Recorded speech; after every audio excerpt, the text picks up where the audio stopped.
नमस्कार मेरे प्यारे बच्चों, मैं उमाकांत मौर्य आपका स्वागत करता हूं आपके अपने YouTube चैनल ज्ञान कोचिंग सेंटर सुल्तानपुर में। तो बच्चों, आशा है आप ठीक ठाक होंगे, पढ़ाई वढ़ाई चल रही होगी बढ़िया। तो बच्चों, आज हम हल करने वाले हैं अभ्यास जो प्रश्नावली है, हमारी प्रश्नावली 2.1 बहुपद का। तो बच्चों, हम इससे पहले जो हमारा बहुपद का इंट्रोडक्शन वीडियो है, जिसमें हमने अच्छी तरह से आप लोगों को समझाया है कि बहुपद क्या होता है, बहुपद क्या नहीं होता है, एक चर में बहुपद क्या होता है, घात में बहुपद क्या होता है, पद में बहुपद क्या होता है। तो बच्चों, वहां पे अगर जिस बच्चों ने वीडियो नहीं देखी है तो प्ले लिस्ट पर वो वीडियो उपलब्ध है। आप वहां पे जाकर के वीडियो को देखेंगे तो हर एक चीज अच्छे से समझ जाएंगे कि बहुपद होता क्या है। तो बच्चों, बिना देरी के हम आज शुरू करते हैं। यहाँ पे जो प्रश्नावली 2.1 है हमारी कक्षा 9 की, जो कि हम हल कर रहे हैं एनसीईआरटी बुक से। तो चलिए बच्चों, देखते हैं बिना किसी देरी के। जो पहला क्वेश्चन हमें यहाँ पे दिया गया है कि निम्नलिखित व्यंजकों में कौन कौन एक चर में बहुपद है और कौन कौन नहीं है, कारण के साथ अपने उत्तर दीजिए। बच्चों, यहाँ पे हमें बताना है और साथ में कारण बताना है कि किस लिए नहीं है। चलिए बच्चों, तो यहाँ पे देखते हैं क्वेश्चन नंबर 1 का जो पहला क्वेश्चन हमें दिया गया है। तो यहाँ पे दिया गया है कि 4x का स्क्वायर माइनस 3x प्लस 7। तो अगर हम यहाँ पे बच्चों पद देखें, जो हमारी चर संख्याएं हैं, यहाँ पे दो पद हैं हमारे x के, ठीक है। ये दो क्या है, हमारे दोनों ही x हैं, मतलब कि ये एक चर में बहुपद है। और बहुपद के लिए सबसे पहले हमें ये देखना होता है कि जो चर हैं उनकी घात जो है वो प्राकृतिक संख्या के रूप में है कि नहीं। तो प्राकृतिक संख्या बच्चों आपको पता है कि पॉजिटिव में होती है। तो जैसे यहाँ पे x की पावर 2 है, यहाँ पे x की पावर 1 है, तो ये तो एक चर में क्या है, बहुपद है। और यहाँ पे जो चर की घातें हैं वो भी क्या है, एक प्राकृतिक संख्या के रूप में है। तो यहाँ पे बच्चों हम इस प्रकार से इसको लिख के दिखा देंगे। क्या लिखेंगे कि यह एक चर में बहुपद है, यह एक चर में बहुपद है, एक चर में बहुपद है। तो बच्चों, हमें यहाँ पे कारण भी बोला गया है कि कारण भी लिख कर दिखाइए। तो बच्चों, इस प्रकार हम यहाँ पे कारण लिख लेंगे। तो कारण में क्या लिखेंगे, क्योंकि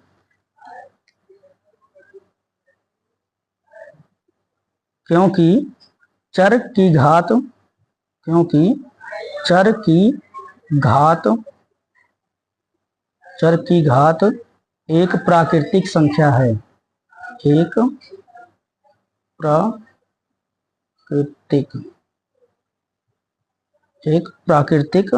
संख्या है। ठीक है बच्चों, तो आशा है क्वेश्चन जो पहले का पहला क्वेश्चन है आपको अच्छे से समझ में आ गया होगा। यहाँ पे हमसे क्या पूछा गया था कि क्या ये बहुपद है। तो बहुपद, हाँ, यह एक चर में बहुपद है। एक चर में पूछा गया था क्या एक चर में बहुपद है, तो हाँ बच्चों, एक चर में ये बहुपद है। फिर कारण में पूछा था, तो कारण में हम बता देंगे क्योंकि चर की जो घात है वो क्या है, एक प्राकृतिक संख्या है। ठीक है, चलिए बच्चों दूसरा क्वेश्चन देखते हैं। तो बच्चों, यहाँ पे पहले का दूसरा क्वेश्चन देखेंगे। यहाँ पे हमें दिया गया है y की पावर 2 और प्लस √2। तो यहाँ पे बच्चों देखें तो चर जो है हमारा वो y है, और चर की जो पावर है बच्चों वो प्राकृतिक संख्या है, और यहाँ पे एक ही चर है, इसलिए हम क्या कहेंगे कि एक चर में बहुपद है। तो यहाँ पे लिख देंगे बच्चों, यह एक चर में बहुपद है, एक चर में बहुपद है। और बच्चों नीचे कारण लिख देंगे।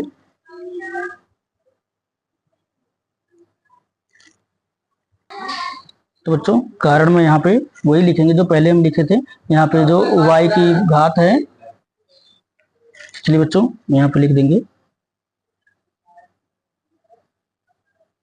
क्योंकि चर की घात एक प्राकृतिक,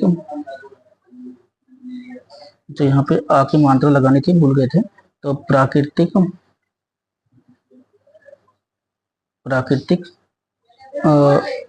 संख्या है, प्राकृतिक संख्या है। तो चलिए बच्चों, दो क्वेश्चन हो गए, तीसरा क्वेश्चन देखते हैं। तो चलिए बच्चों, क्वेश्चन नंबर तीसरा देखते हैं। तो तीसरे में हमें दिया गया है 3√t प्लस t√2। अब यहाँ पे बच्चों देखें तो जो ये पहला हमारा इधर वाला t है, इसकी पावर क्या है, 1 है।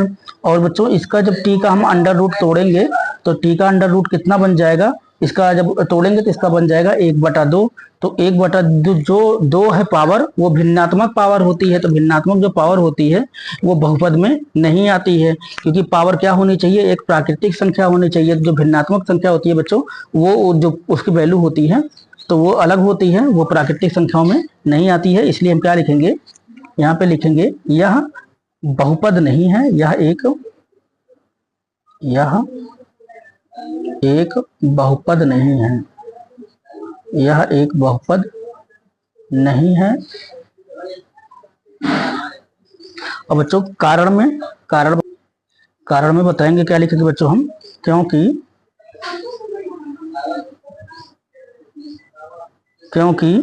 चर की घात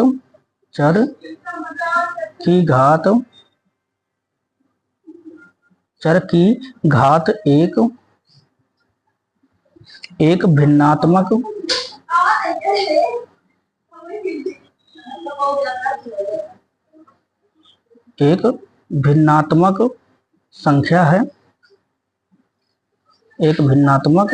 संख्या है, कोई प्राकृतिक संख्या नहीं है। तो यहाँ पे लिख देंगे कोई प्राकृतिक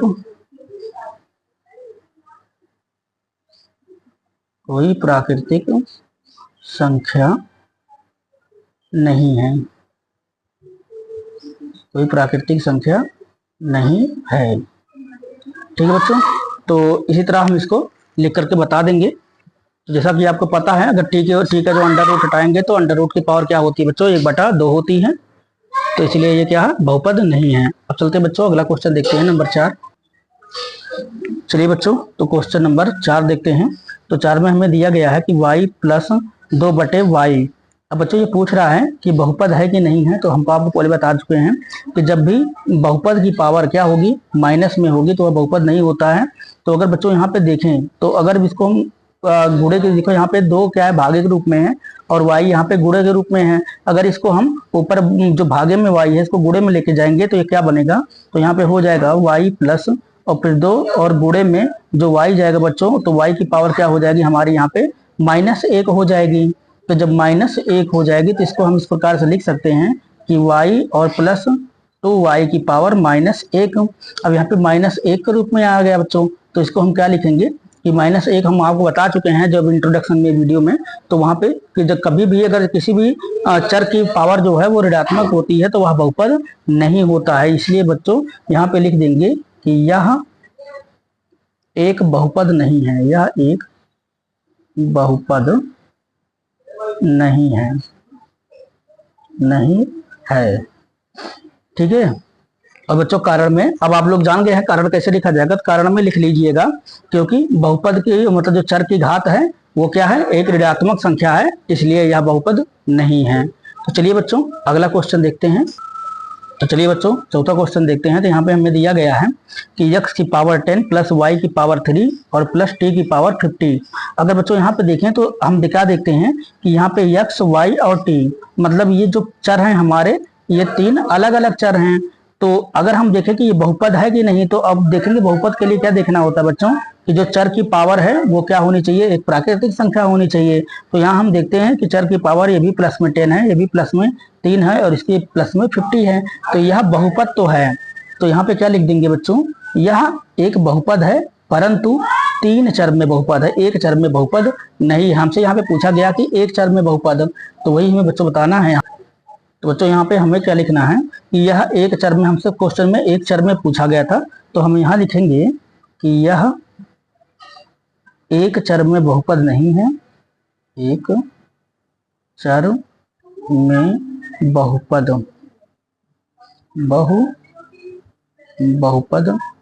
नहीं है, एक चर में बहुपद नहीं है। और कारण में बच्चों लिख देंगे हम, यहाँ पे कारण में लिख कर बताएंगे। कारण में क्या लिखेंगे, परंतु यह तीन चर में बहुपद है, परंतु यह 3 चर में बहुपद है, 3 चर में बहुपद है। तो आशा बच्चों कि क्वेश्चन नंबर 1 के जो 5 क्वेश्चन थे ये आपको अच्छी तरह से समझ में आ गए होंगे। तो चलिए बच्चों अब अगला क्वेश्चन देखते हैं। तो चलिए बच्चों क्वेश्चन नंबर 2 में हमें क्या दिया गया देख लेते हैं। यहाँ पे दे रहा है निम्नलिखित में से प्रत्येक में यक्स स्क्वायर का गुणांक ज्ञात कीजिए। तो बच्चों हमें यहाँ पे क्या देखना है कि जो यक्स का स्क्वायर दिया गया है इसका गुणांक किससे है। तो बच्चों अगर हम यहाँ पे देखें तो यहाँ पे यक्स के साथ कोई संख्या नहीं लिखी हुई है, तो यहाँ पे हमें एक जहाँ पे कुछ नहीं होता वहाँ पे एक उपलब्ध होता है। तो यहाँ पे बच्चों जो यक्स का गुणांक है वो किससे है, +1 से है। तो यहाँ पे यक्स स्क्वायर का गुणांक देखेंगे बच्चों, यहाँ पे कोई संख्या नहीं है, तो यहाँ पे क्या है हमारा एक उपलब्ध है जो कि माइनस में 1 है। तो यक्स का गुणांक क्या होगा बच्चों, माइनस में 1 होगा। तो इसी प्रकार बच्चों अगर तीसरे में देखें तो यक्स का गुणांक किससे है, तो यहाँ पे π/2 से यक्स का गुणांक है। और यहाँ पे अगर देखेंगे बच्चों तो x का गुणांक किससे है, तो यहाँ पे बच्चों यक्स स्क्वायर यहाँ पे है ही नहीं। तो यक्स स्क्वायर अगर है ही नहीं तो वहाँ पे यक्स स्क्वायर का गुणांक जो होगा वो क्या लिख दिया जाएगा, 0 है, क्योंकि यहाँ पे है ही नहीं। तो चलिए बच्चों इसके चारों जो क्वेश्चन दिए गए हैं इनको एक एक करके हम अच्छे से समझते हैं। चलिए बच्चों तो दूसरे का पहला जो क्वेश्चन है हमने यहाँ पे लिख लिया है कि 2 + x का स्क्वायर +1 और प्लस यक्स है बच्चों। तो यहाँ पे इसको हल करेंगे, तो हल करने के लिए एक बार बहुपद को उतार लेते हैं। तो यहाँ पे हम क्या लिखेंगे कि 2 और प्लस यक्स स्क्वायर और प्लस यक्स में बच्चों हम यहाँ पे लिखेंगे कि यक्स स्क्वायर का गुणांक यक्स स्क्वायर का गुणांक बराबर, तो यक्स स्क्वायर का गुणांक जैसा कि आपको बच्चों बताया हमने कि यक्स के पहले कोई संख्या नहीं लिखी हुई, तो यहाँ पे 1 माना जाएगा और 1 क्या है बच्चों, प्लस में है, तो यहाँ पे हम क्या लिख देंगे, 1 है। ठीक है, इसका गुणांक किससे है, 1 से है, तो ये क्या हो जाएगा बच्चों, इसका आंसर हो जाएगा। इसी प्रकार बच्चों दूसरा क्वेश्चन देखते हैं। चलिए बच्चों दूसरा क्वेश्चन देखते हैं। तो यहाँ हमें दिया गया है कि 2 - यक्स स्क्वायर प्लस यक्स की पावर 3। तो यहाँ पे बच्चों हमें 3 का तो जो मतलब पावर तो इसके 3 है, इसको निकालना नहीं है, हमसे पूछा गया है कि क्या यक्स स्क्वायर का। तो यहाँ पे बच्चों हम इस प्रकार से बहुपद को उतार लेंगे, तो क्या लिखेंगे 2 - यक्स स्क्वायर प्लस यक्स की पावर 3 में यक्स स्क्वायर का गुणांक। अब यहाँ पे यक्स स्क्वायर का गुणांक जैसे बच्चों हमने आपको बताया कि यक्स का गुणांक यहाँ पे इसको पहले कोई संख्या नहीं लिखी हुई है, तो यहाँ पे 1 माना जाता है और 1 किस में है बच्चों, माइनस में है।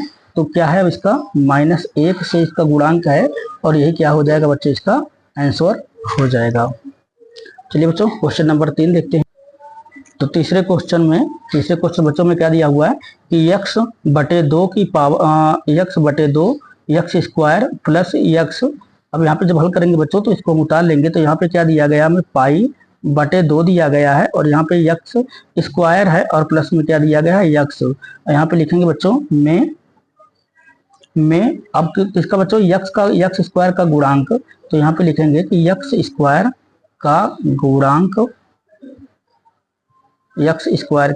गुणांक। अब यक्स का गुणांक किससे है बच्चों, तो π/2 से है, तो वही यहाँ पे लिख देंगे कि π/2 है। ठीक है, यही क्या हो जाएगा बच्चों, यहाँ पे इसका आंसर हो जाएगा। चलिए बच्चों चौथा क्वेश्चन देखते हैं इसका। अब यहाँ पे हम चौथा क्वेश्चन देखते हैं बच्चों। तो चौथे क्वेश्चन में हमें यक्स स्क्वायर, जैसे हर तीनों क्वेश्चन में यक्स स्क्वायर यहाँ पे था, तो उसका गुणांक दिया हुआ था, हमने लिख लिया। अब यहाँ पे देखें बच्चों इसमें यक्स स्क्वायर है ही नहीं, तो यहाँ पे हम लिखेंगे कि यक्स स्क्वायर का गुणांक 0 है, बराबर क्या होगा बच्चों, 0 होगा। और यहाँ पे लिख देंगे क्योंकि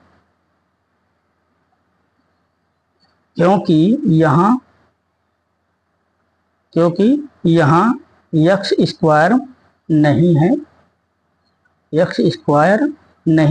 है, फिर लिखेंगे बच्चों इसलिए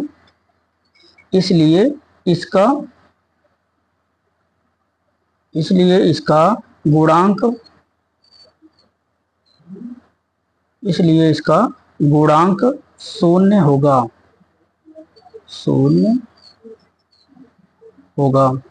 तो आशा है बच्चों क्वेश्चन नंबर 2 भी आपको अच्छी तरह से समझ में आ गया होगा। तो चलिए बच्चों क्वेश्चन नंबर 3 देखते हैं।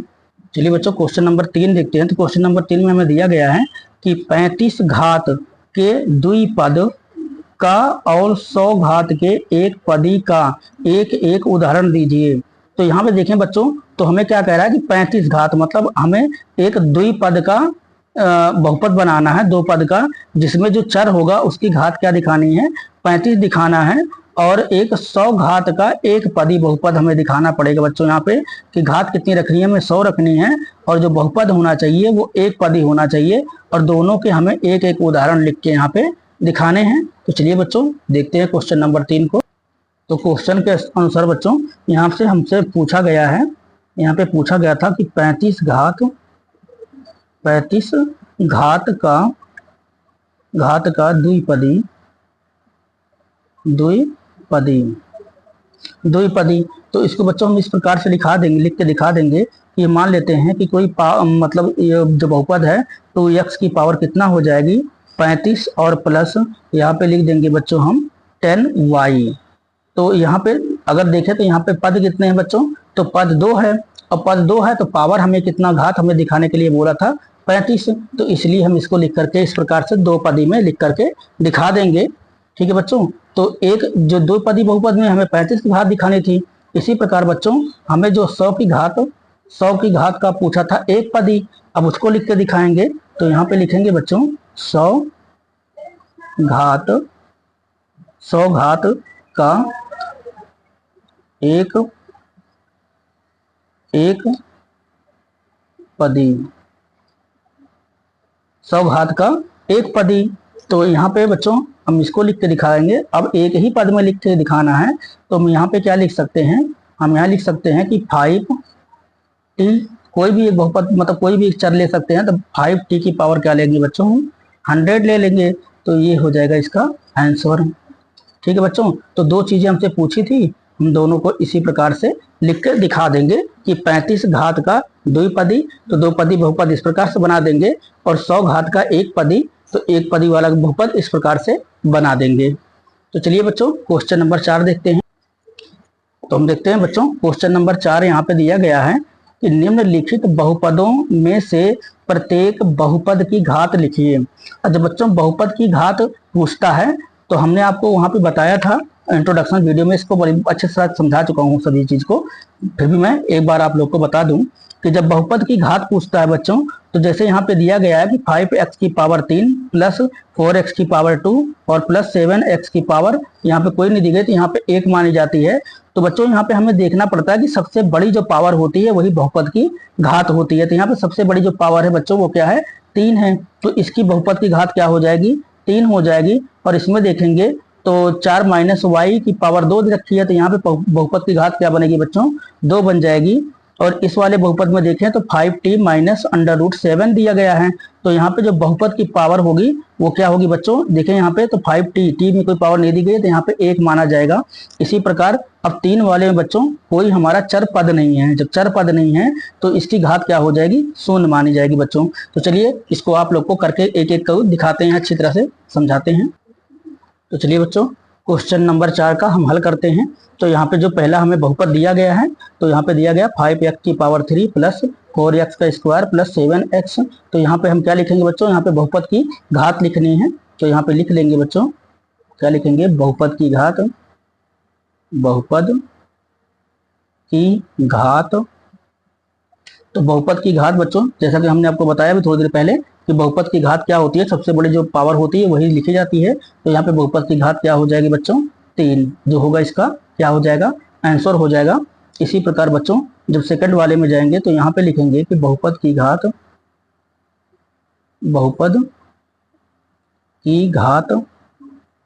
बहुपद की घात बच्चों क्या बनेगी, तो यहाँ पे बन जाएगी हमारा 2, इसका आंसर क्या हो जाएगा बच्चों, 2 हो जाएगा। इसी प्रकार बच्चों तीसरे में देखते हैं, तो यहाँ 5t माइनस 7 दिया गया है, तो यहाँ पे लिखेंगे कि बहुपद की घात,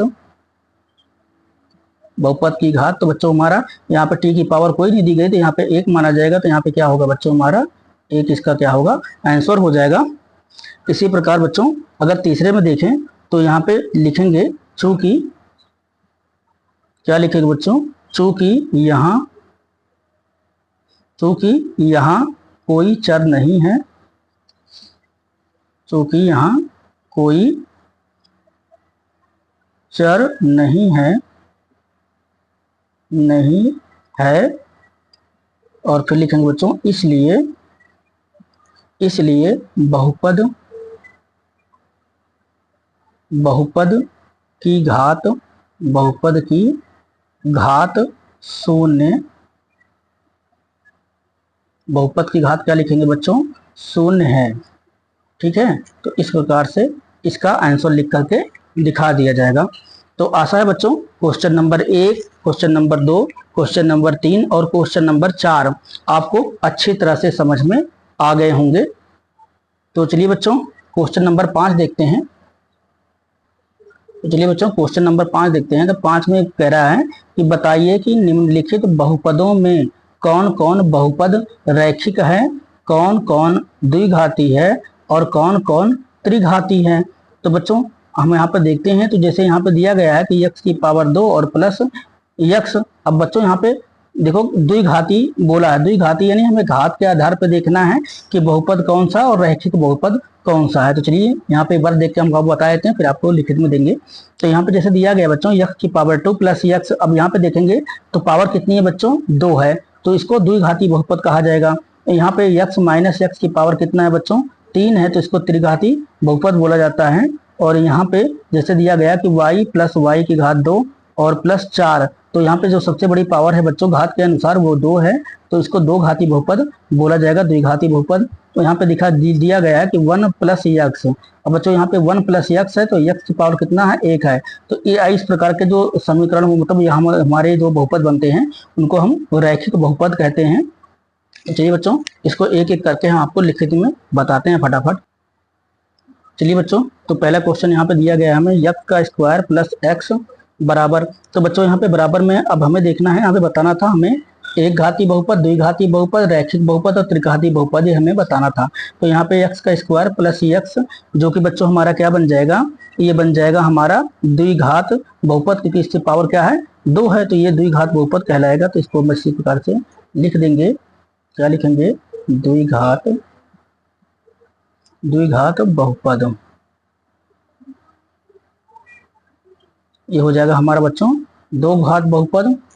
इसी प्रकार बच्चों यहाँ पे जो अगला है ये हमारा बन जाएगा त्रिघात, क्योंकि इसकी घात 3 है, तो ये हो जाएगा हमारा त्रिघात बहुपद।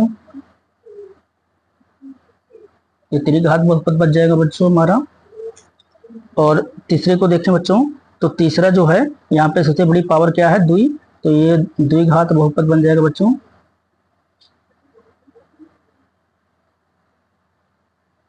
ये द्विघात बहुपद बन जाएगा। इसी प्रकार देखें बच्चों, तो अगला जो क्वेश्चन दिया गया है 1 प्लस एक्स, इसको हमने आपको बताया था अभी कि ये क्या कहलाएगा, हमारा रैखिक बहुपद। ये हमारा बन जाएगा रैखिक बहुपद। रैखिक बहुपद जिस पद में बच्चों दो पद में हो और उसकी जो पावर है चर की क्या होनी चाहिए, 1 होनी चाहिए, तो वो क्या कहलाता है, रैखिक बहुपद कहलाता है। ठीक है बच्चों, तो ये हो जाएगा इसका आंसर। अगला देखते हैं बच्चों, तो यहाँ पे दिया गया है हमें 3t, तो ये भी बच्चों यहाँ पे देखें कि t की पावर कितना है, 1 है, तो ये भी क्या होगा, ये भी हमारा रैखिक बहुपद कहलाएगा। तो इसको भी हम लिख देंगे बच्चों, क्या हो जाएगा हमारा, ये हो जाएगा रैखिक बहुपद।